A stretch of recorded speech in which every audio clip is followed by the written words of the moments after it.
Welcome to Elevate. I'm Rachel and this is Nikki. Hi, Rachel. We're here to bring you the best insights from local wellness experts, helping you elevate your health one simple step at a time. Don't forget to sign up for our newsletter for curated wellness tips. You can watch this episode on YouTube or Spotify or listen on Apple Podcast at Elevate Wellness.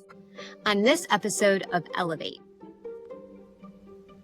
Hi friends, Rachel, your co-host here at Elevate Wellness. Just a quick note before we dive in, this episode was recorded with Mindzero, which is no longer in operation. You won't be able to visit the location, but the insights shared are still super valuable, especially around contrast therapy, breath work, and building resilience. Now, let's meet today's guest. We typically tend to chest breathe, so it's very short, narrow breaths. We focus on diaphragmatic breath work here. So breathing in all the way underneath those ribs. So as you're breathing in, you're letting that belly and diaphragm expand. And as you're exhaling out, it's contracting back in. So if I could teach anyone anything, just 1 minute a day, practice your breathing. Practice breathing into that diaphragm. That diaphragm is a muscle that you can train. Now, let's hear Nikki introduce our guest. In this episode of Elevate, we are joined by Hannah Beck, a seasoned massage therapist and wellness educator with nearly 16 years of experience. In our conversation, Hannah shares the transformative effects of cold plunge therapy, how starting her day with this practice helps clear her mind, boost her mood, and create lasting mental clarity. Hannah is part of the team at Mindzero in Myrtle Beach, a wellness business offering a unique, scientifically proven, multi-sensory experience that combines sauna, cold plunge, and breath work in a guided group setting. Mindzero's mission is to help you reset your mind and body, elevate your daily life, and unlock limitless potential. Hannah's own journey with Mindzero began as a client, where she experienced firsthand the profound impact of contrast therapy on her mental and physical well-being. Inspired by that transformation, she now plays an active role in the Mindzero community, educating others about body awareness, recovery, and holistic self-care. With her deep knowledge of bodywork, aromatherapy, and stretch therapy, Hannah helps people reconnect with themselves on every level: mind, body, and spirit. Welcome to Elevate, Hannah. We're so excited to have you. Thank you guys for having me. I'm so excited to be here. Well, I am going to jump right in. Hannah, you have nearly 16 years of massage therapy, a career in massage therapy. What had you take the plunge, literally plunge right into the cold and go back and forth between the hot, the cold, the sauna, the cold plunge? This is a whole new world for me to learn about. And I know a lot of our listeners might have, drove by Mindzero and they're not quite certain. They're like, ooh, cold, I'll sit in the sauna. But tell us a little bit about how you ended up with Mindzero. Yeah, so kind of a cool story. I moved out here. It'll be 4 years ago next month. I was living in Idaho. I had actually just graduated with my associates in applied science and become a physical therapy assistant kind of in the midst of COVID, and worked it for a few months, didn't love it. We ended up moving out here. I moved out here with my parents. They retired. My mom has a brain tumor, and so I wanted to be here with her for as many days as she has left on this earth. And when I moved out here, I had to switch my massage license over. It was a different structure than what we had in Idaho. So I had to pass a national board exam, and I loved school, but studying was always my hardest thing to do. And I always struggled with exams. So I found this place, Mindzero, on Eventbrite. They were offering a free pop-up of sauna cold plunging. And I said, hey, I've heard great things about it and how it's great for stress relief. I'm going to try it. I'm scared, but I'm going to try it and see how it is. So I made my dad come with me, and we did a session with the two original co-founders in a mobile sauna with a wood-burning stove and a 300-gallon horse trough full of ice and water. So that sounds very organic and very authentic. Yes. I mean, it was a really cool, just a way to jump into it as a person instead of just coming into it as a worker. That makes sense. Well, first of all, we hope that your mother's doing as best she can and that your time with her, we know, is very valuable and that you're cherishing that. So thank you for sharing that with us, and we will be thinking about her. We appreciate that. So quite the operation that you've got there at Mindzero. Tell us what people can expect when they come in. Yeah, so actually December will be our 3-year mark here in the Grand Strand, which is really cool. I know a lot of people still haven't heard about us. We are kind of tucked away across from the Myrtle Beach State Park in that big area in that food line. So not the side of town where everyone goes to, just a little bit tucked away. But what we are is a contrast therapy studio. And I would say the 4 things that we're really known for are the sauna, the cold plunge, our breath work, and our community. And I would say our community is what really sets us apart from anything else like this. And there's not really anything else like this here in this area, but in some of the surrounding areas, there are similar studios, but we believe in doing hard things together. And that's what you get when you come here. You get someone that'll go through the session with you that'll help you. So the premise of what we do is hour-long sessions or open sessions. We have a 200-degree sauna. It's a dry finish style sauna. So we have 2 stoves inside of it that keep the temperature going the whole time. There are big differences between a dry sauna and an infrared sauna. We specifically liked the science and the research behind the dry sauna is why we chose to go that route. So we keep ours between, again, 195, 205, pretty high temperatures for a normal sauna. So definitely a little bit toastier than what most people are used to, which makes it a really good challenge, not only mentally, but physically for you. From the sauna, we do about 10 minutes for a session. Encourage energetic breathing just to get you nice and warm internally while the temperature of the sauna heats you up externally. We'll spend about 10 minutes in there as a group together, and then we go rinse off in the showers, cooling our body temperature down just a little bit, getting us prepared for the cold plunge. We have an in-ground pool that's 3.5 feet deep, has bench seating all the way around it, and our pool is kept between 52 and 54 degrees, which sounds really cold until you get to a day like this when it's 36 degrees outside, and then that pool sounds a little nice to jump into. But what we do is we cycle back and forth between the sauna and the cold plunge with different breath works to activate different part of your autonomic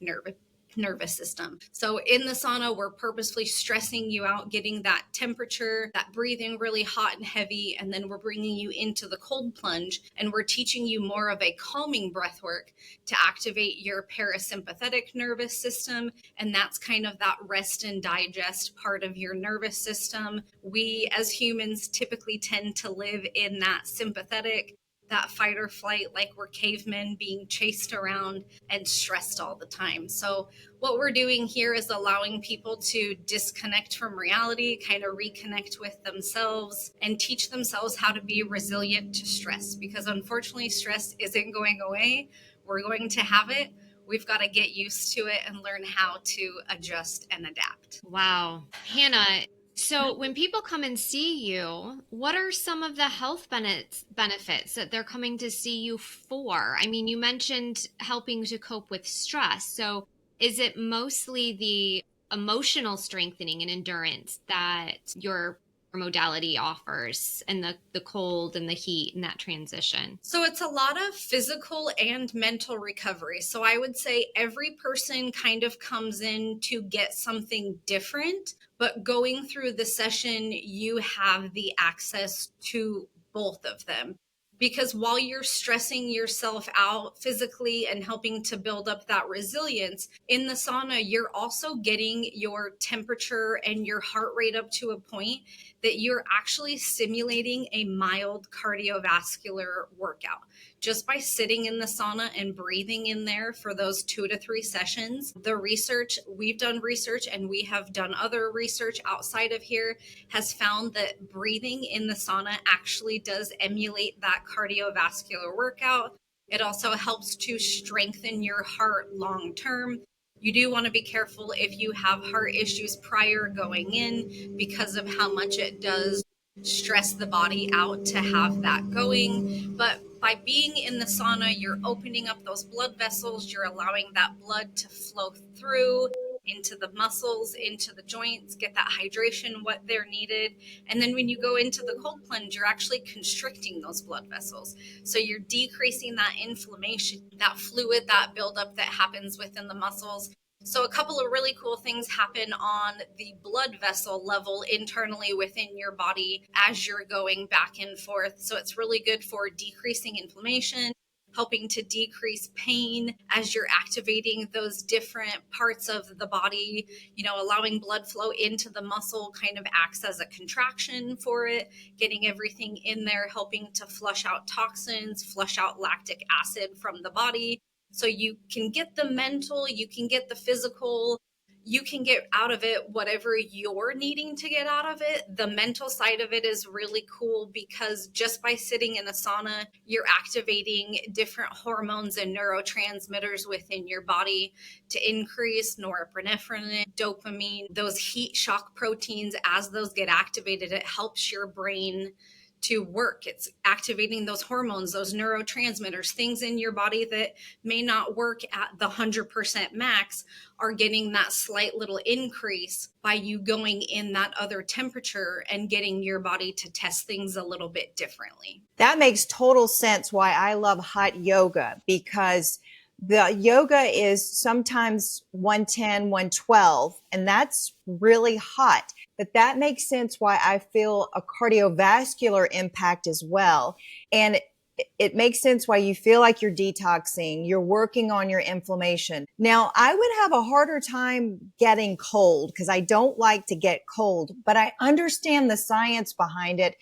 I understand why it works, because as a society, we're usually just in a neutral state. We don't want to be too hot. We don't want to be too cold. We want to be, just right. Like in, the Three Little Bears, Goldilocks wanted it just right with the porridge, everything just right. But we need to go highs and lows and work our bodies, because if I'm hearing you correctly, when we do those things that are in a lot of ways natural things, we in turn naturally heal things within our bodies. Is that correct? Absolutely. Yeah.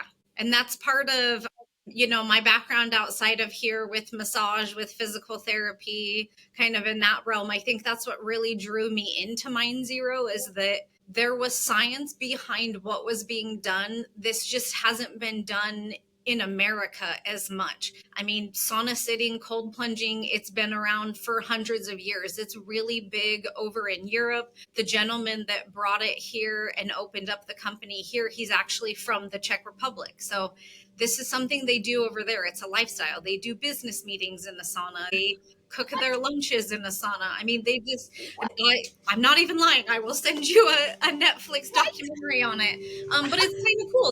They live very different in Europe. And I always feel like European culture, a lot of times in America, we compare it. We're like, man, the food's better over there. Like, they're healthier over there. They're living longer. But it's because of little things like this that they're doing to extend the life expectancy for themselves by building up their cardiovascular system as well as their brain. Because all of these hormones and neurotransmitters that are getting activating in our brain are helping to build our brain, to build our white matter, our gray matter, so that we can be healthier and live long. So good. Little micro biohacks that we can work into our routines that help us with our longevity and improve our health. It just makes sense that we are lagging behind our European counterparts in a lot of ways, and this is just an example of that. Yeah. Hannah, I'm really curious right off the bat. Usually I'll ask later in our conversations, but I'm curious about some success stories, or not even success stories, just some testimonials. I mean, yours included, but of how this has really changed and benefited individuals. I'd say for me personally, I really got into this for the mental part of it, because I have struggled with depression since I was 14, stress and anxiety, just life in general. I use this. I kind of call my crazy. I love the cold plunge first thing in the morning because I always feel like I have a bunch of web browsers in my head, and I'm like, how do I shut them all off? And you can't just X out of them in your brain, because then they're just still like loading there. But the coolest thing for me is getting into the cold plunge. Everything in my head just goes blank, and all I can think about is breathing. So that whole 2-3 minutes that I'm in there, my brain is empty and I'm breathing. And then by the time I get out, my dopamine rush is going, my body feels good, I'm instantly happy. So my experience has been using this for my mental health and just helping to keep me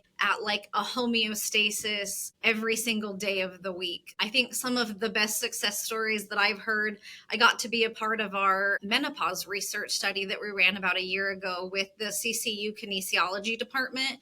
And there was 22 women in it, and we studied some that were perimenopause, in menopause, and postmenopause. And every single one of those ladies got a reduce in symptoms, and the amount of hot flashes decreased. So from a hormonal aspect, as a woman, to come in and do something like that and get relief from something that you're going to get no matter what, because that's part of being a woman. Like, some people get it sooner, some people get it later, but seeing this gal's name, I'm going to share her name because she's got lots of testimonials with us. Her name's Trish, and she's been coming in for about 2 years, and she uses this to decrease not only her menopause symptoms, but she has started to have lymphatic issues. And so she uses this to help decrease her lymphatic issues. She does this about 3 times a week, and she's noticed significant changes. She's even lost weight in the process of doing it.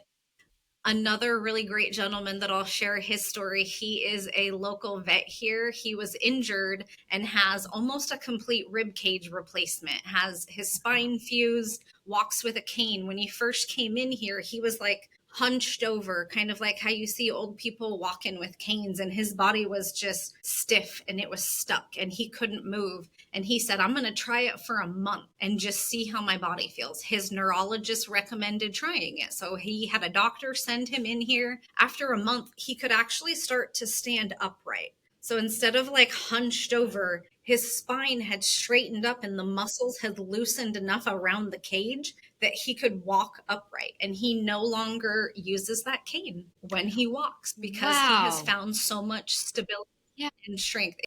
He amazes me. Like, sometimes it makes me want to cry when I see how much this changes people, like how this changes people physically, mentally, how it's increasing their quality of life just on a daily basis. That's an incredible story. And I love the diversity of the testimonials that you just shared. It is incredible. And I think that's what really got me into Mindzero, was you can see that something's good for you, but knowing the science behind it, something about my science brain is like, okay, there's research that proves that this works.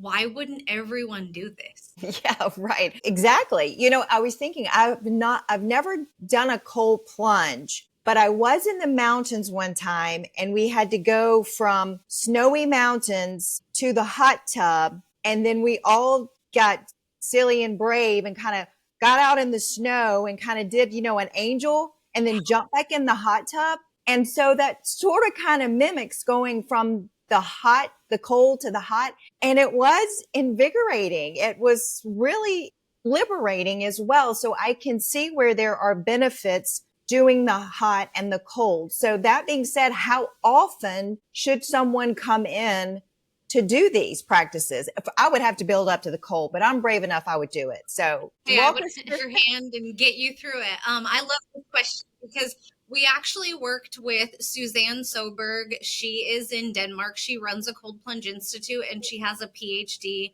in metabolism. We worked with her on her research when we were trying to come up with like our protocol per se of what you would do. And we found that 10 to 12 minutes in the sauna at a single session and 2 to 3 minutes in the cold plunge in a single session is kind of what you need to get the little hormone activators, the neurotransmitters. But in a week, if you're looking to be consistent and see long-term health goals for the cardiovascular, for the brain, you're looking at 11 minutes of cold plunging and 57 minutes of sauna sitting at at that 195 to 205 in the sauna and the 50 to 59 in the cold plunge. We like to keep ours just a smidge lower, but you can go a little bit warmer and still get the benefits, all of the benefits that you need. Wow. Perfect. And do you have to sit Rachel, still when are you in the going? cold? Right. Well, okay. I'm from northern Michigan, so I've done the cold plunge. Okay, I've been great. in the Great Lakes in the summertime, and it's like 50 some degrees. But this is the thing. I'm constantly moving, and I probably don't sit and still in it. So do we have to sit still, or can we move? Because, that's hard to sit So still in an I'll ice tell you cube. kind of the benefits of both. So sitting still in the cold water, I always tell people specifically make sure you get your shoulders under the water because your armpits are a temperature regulator. But a lot of people like to hold their arms in because that armpit is a regulator. You can almost hold your arms in and maintain a little bit more heat for your core, just because when you do get in the water, all of those blood vessels constrict, all of the blood from your limbs and your brain come into your core for organ survival. So your heat is all in your core. So if you sit still, you're going to maintain that heat a lot better. But if you start to move your arms, your limbs, even dunking your head, you're going to reactivate those cold shock factors that are sensors within the skin that recept that temperature change. When you start moving in the water, you're tricking your body into getting colder and colder and colder because the warm blood is no longer flowing through your arms and your legs like they used to. It's all then in your core. So as you're moving your arms, you're moving your legs, you're getting that cold shock factor quicker. So you're more likely to get cold quicker if you move around because of that cold shock factor activation. It's interesting. I think I would have to have you had people take a few minutes to try to get in first, or do you just have to get right in? Is there a rule? Can we just big toe first? You can. I don't recommend it because it makes it harder. So, I mean, think about this, like even on a hot day and you're walking into a pool, maybe you'll walk in a little bit slower because it's a little chiller and you want to take time to get used to that. But if you can throw your body into the water quickly, submerge, get under, and start breathing, you're going to more quickly adapt because you're following that breath work. You've let your body submerge. It's now doing its temperature regulating. If you slowly start walking in and like maybe half out and then go down, your whole body's not getting used to it. Only part of your body's getting used to it. And you're not letting the really big temperature regulators fully submerge and acclimate to the temperature. So you can do it either way. When I coach people with 3 breath works outside of the pool. And then on the last exhale, I say, jump in as quick as you can. And I'm usually right there holding hands, just ready with a smiling face because it's hard. If it was easy, everyone would do it. It's hard. It takes mental, it takes physical, it's resilience. And that's why I said earlier, our community is so great because our community is all about helping you and pushing you. You're not going to come in and see people that are like, well, just do it. They're going to reach out and hold your hand. They're going to say, do you need help with the breath work? Because of my massage background, I really like to massage people's shoulders and just make them feel comfortable, make them feel warm, make them feel safe because you are very vulnerable in an uncomfortable situation. And sometimes you don't know the people next to you. So finding comfort in an uncomfortable situation is really key here. Absolutely. That makes total sense. And what value in having someone there like you to coach you through it rather than just throwing you to the wolves, so to speak. I have a question. Is there a particular time of day for someone to come and do this? Is before or after a workout helpful? Does it matter? Do you benefit from both? I mean, are there different protocols that an individual benefits more from, say if they're a runner or they like to go to a spin class or something like that? Yeah. So the one thing that I would particularly tell you is like protein synthesis. Those that are trying to build muscle, so specifically lifting weights to gain muscle, when you lift, your body goes through a protein synthesis phase. So, a lot of times people think of it as like the muscle swell, the muscle pump. So for about 6 to 8 hours after your lifting workout, specifically not a cardiovascular workout, your muscles are going to be in that swell phase. going into the cold plunge would actually decrease that swell from about 50% down to 10%. So I always recommend people that like to work out and are trying to get those gains to really make sure they wait about that 6 to 8 hours before they cold plunge so that they don't decrease that amount of protein synthesis that's happening within their muscles. But someone who's doing like a cardiovascular workout, you could come straight here because you're still emulating a cardiovascular workout in the sauna by getting that heavy heat, getting that blood flow into those muscles, getting that fascia loosened, getting all of those tissues warmed and ready, but then going into the cold plunge and just kind of doing the reverse and cycling back and forth. That makes total sense. I was in hot yoga the other day and there was a group of them saying, hey, let's all go do our cold plunge now. And I thought, wonder if that's actually a good thing to do right after that. But that makes sense that it would be to do exactly that protocol versus someone who's doing the lifting of the weights to wait a little longer to do the cold plunge and sauna. So, and there's science behind that, which is beautiful. And that's what I love is that I get to be able to teach people science. And I never knew that people would love learning this much about it. But I think it's so great because it can make you feel some way, but then knowing the science and how to recreate and replicate that, I think is pretty cool. It's pretty awesome. Hannah, let's talk about the PEMF mats and the essential oils and aromatherapy. You offer both of those as well, don't you? Yeah, so we have more than just the sauna and cold plunge in the studio. That's kind of like the premise of our studio. And we have one room, I know you'll see from the pictures that have it, but then we also have what we call like a focus room, a meditation room that we start a lot of our classes in or will end them. We do lots of different events with the wellness community around town. We offer sound therapy sessions, we offer cacao sessions. We have different breathwork instructors that will come in and they'll go into the back room, and we have these pulsed electromagnetic field therapy mats, and they are a low grade mat. And I know you guys had someone talk about PMF on the show the other day, so I didn't want to get too crazy into it, but it works really well with contrast therapy, and that's why we brought these mats in. But a 10-minute session on these mats is a great way to start your session. Our mats are lined with lava stones, so they're really good for grounding, earthing, centering, just kind of like zenning out. Our mats also have that red light therapy built into them. Red light is really good for decreasing inflammation, helping with muscle and collagen elasticity. And then that PEMF works with the different energy wavelengths within your body, helping to boost your immune, boosting your muscle recovery, just kind of boosting everything that your body uses internally in that metabolic system for healing and for recovery. So these mats that we have the lava stone, the PMF, the red light, and they also have heat incorporated onto them.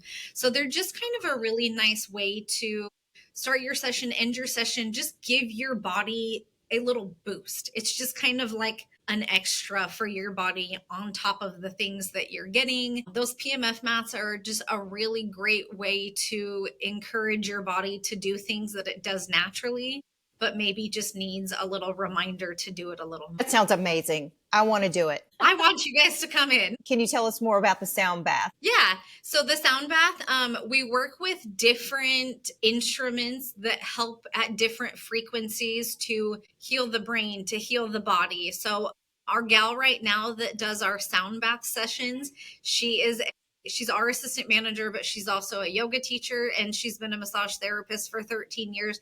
So healing is in her nature, but she uses crystal sound bowls and she's a very intuitive player. So she goes off of what the energy is in the room as to which bowl she's going to play. And she'll have all of these crystal bowls around her and she'll take a mallet. You can take it to the inside or to the outside, and it's going to create different frequencies, and the different frequencies work within our brain to activate different hormones, again, different neurotransmitters, and do different things for our bodies. When I do the sound bowl sessions, I use a Tibetan sound bowl. So it's less of a frequency like the crystals and more of like a chakra tuning type of a tone.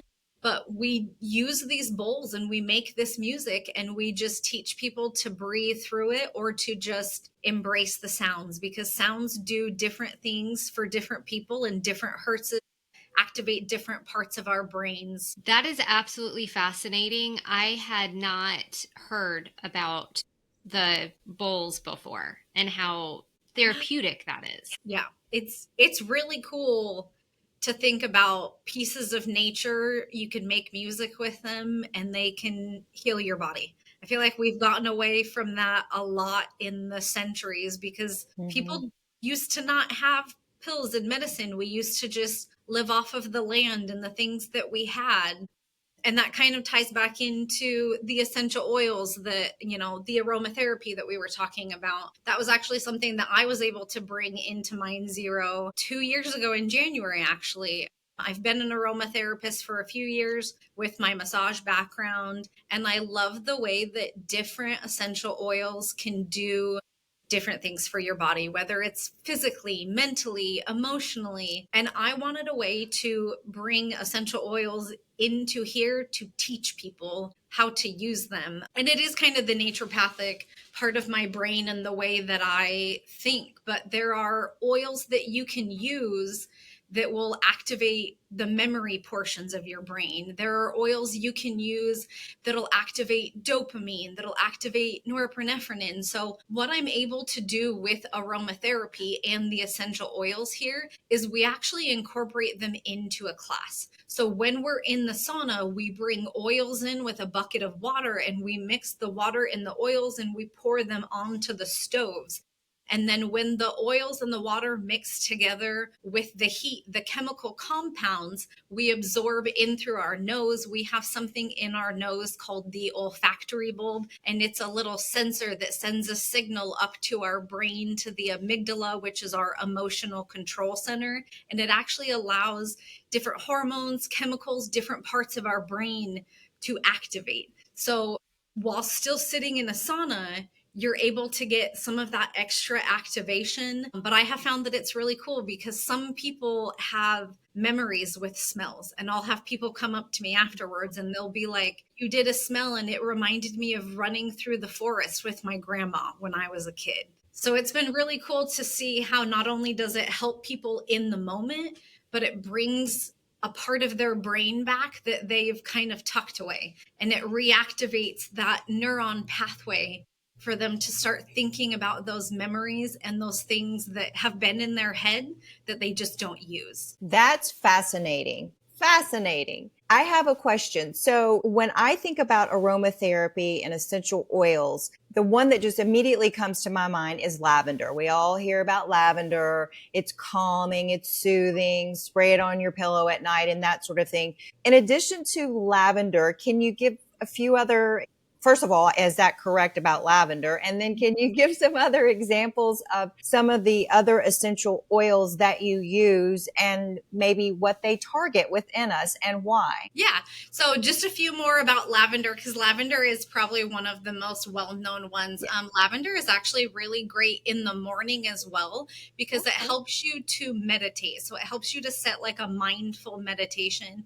But yes, it's really great for increasing your sleep. It increases that melatonin in your brain, which helps you to get into that peaceful, tranquil state of mind. That's one of my all-time favorite ones as well. I also really like to work with peppermint. That's one that really opens up the respiratory, makes it a little bit easier to breathe. That is one of the scents in like Vicks Vapor Rub that everyone rubbed on their feet and their chest when we were a kid.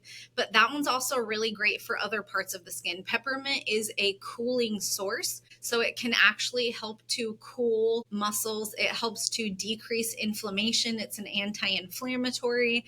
And then it's also really great for on your gums. You can use it to help promote gum health. And then I would say my third favorite oil is going to be frankincense. Everyone's heard of frankincense. It's kind of like the king oil. It's a really great one to use internally and externally, as well as for your mind. Frankincense is known as a deep breathing, deep grounding oil, but it is also an anti-inflammatory, an antifungal. So you can use it internally. It's great, again, for like boosting the autoimmune with how it works with your metabolism system, but it's also a really great anti-inflammatory. So great for the muscles, great for the joints. That one's kind of a nice, great overall one. It has a good woodsy smell to it. Goodness, it sounds like, yeah, it sounds like Mindzero is a holistic hub, to a place to come and refocus, recenter yourself, your mind. Yeah, it's a really great recover, reset. I think one interesting thing about our studios, we have no clocks in here. So you can't look at a clock to figure out what time it is. Obviously, everyone has their cell phones on them, but it's so nice to be able to just put your phone down and not have to pay attention to it. So that was one of the first things we did, was not putting any clocks in here, because we didn't want people to feel like they were on a time constraint, like, oh, I have to get this done in 30 minutes.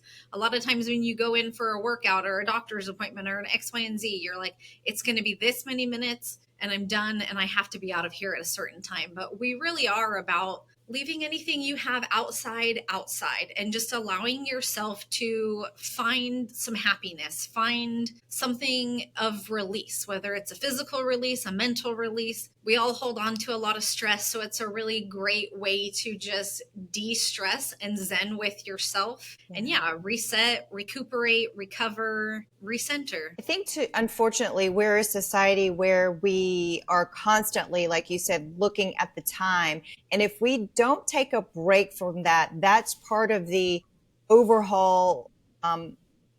It's just too much for our brains. It's too much for our bodies. And that's why it becomes stress. And you can't release all of that unless you totally take yourself out of that for a little while. And that's what you are providing. And that's why it's such a valuable tool. And no clocks, don't worry about that, because we're all these creatures of habit that we're just constantly trying to keep up, look at the phone, look at the clock. Where's my next appointment? And if you don't take a break from that, your body is going to stay in that fight or flight forever. And that's what you're trying to get us not to do. Right. Trying to get your brain out of that, because it's not healthy for our brains to live in a high state of stress. If we don't get to relax and calm down, then our nervous system is just on stress all of the time. I was reading recently from the World Health Organization, over 970 million people suffer from stress